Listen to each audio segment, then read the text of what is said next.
ladies and gentlemen, Alex Hehr's Instant Quiz. Trying to trip up Phil and myself in radio trivia.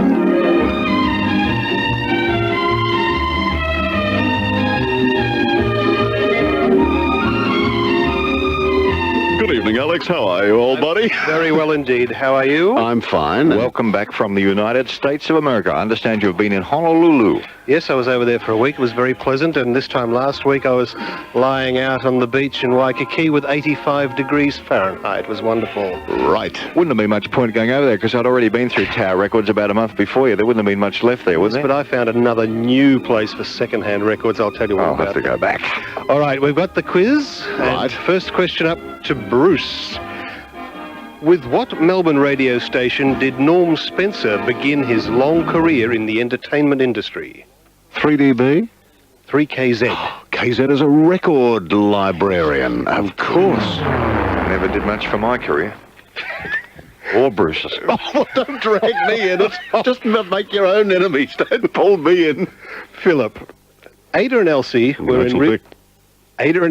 were in real life Dorothy Foster and Rita Paunceford. Yes. One of the pair wrote all their material. Which one? It's interesting to hear tonight that Willie Fennell wrote the scripts for Life with Dexter. Yes. So it's either Rita Paunceford or the other lady, Dorothy Foster. Dorothy Foster. I would say the scripts were written by Dorothy Foster. Correct. Good. Bruce. Going well. Bruce, Pleasure. can you name the sports show which commenced on Channel 7 in 1957 and ran through until 1974. It was compared by Michael Williamson from 1960 till its demise. Would that have been Palaco Inquest? Well, I'll give you half a point there. It was Football Inquest. It may well have been sponsored by Palaco at some stage. So half right. Half right.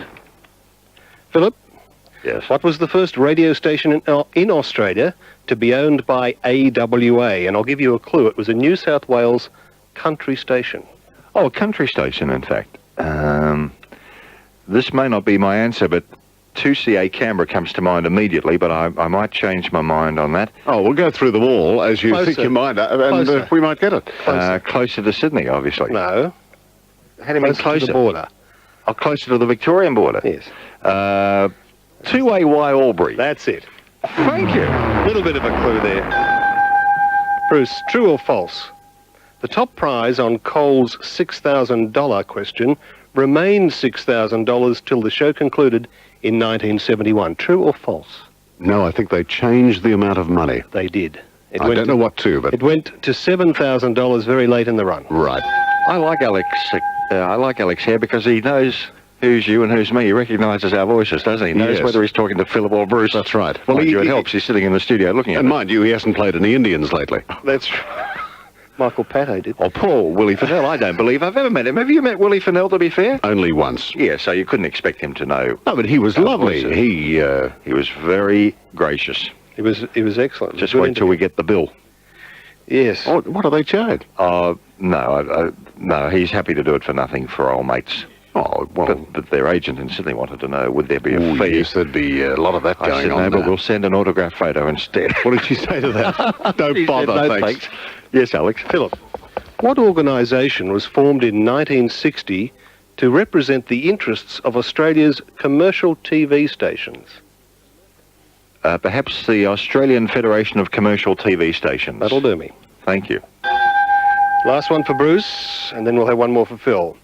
Bruce, hymns of all churches, Crazy Capers and the Happy Gang were all heard on what Melbourne radio station? 3DB. Give yourself a gong. Thank you. We're doing all right tonight, aren't You're we? doing very well. And here's another one concerning 3DB. Philip, what 3DB personality was known as Daybreak Dan? Oh, that would be John Stewart. Correct. And Alex, thanks very much for coming in personally to ask the questions. And 2 weeks from tonight, you'll be digging into the archives for us again on We'll Remember on When. I think it's the 14th. All right, 2 weeks from tonight. We'll look forward to that. And also to looking at your slides of Honolulu. Thank you very much. Did you enjoy Willie Fennell, Alex? I think it was one of the best interviews that we have had on this show. It's Very wonderful. good indeed. Very good indeed. Yeah, and I think he could tell, that Philip and I were sort of knew a bit about the background of him and his work. Exactly. I've only got one question. Can you get rid of that wretched monkey in that record? No, but it's on the lady's shoulder with Yes, Gordon poor Bell. Joyce must have McCartney, yes, sitting on must her have- left shoulder pad. It must have driven Gordon Bell crazy. Well, I think it was the beginning of the end when that monkey he jumped on the Gordon Bell. It's like being in the ticky room at Disneyland, That's right. isn't it? And only Oh. Brown Goose should know how Gordon was feeling.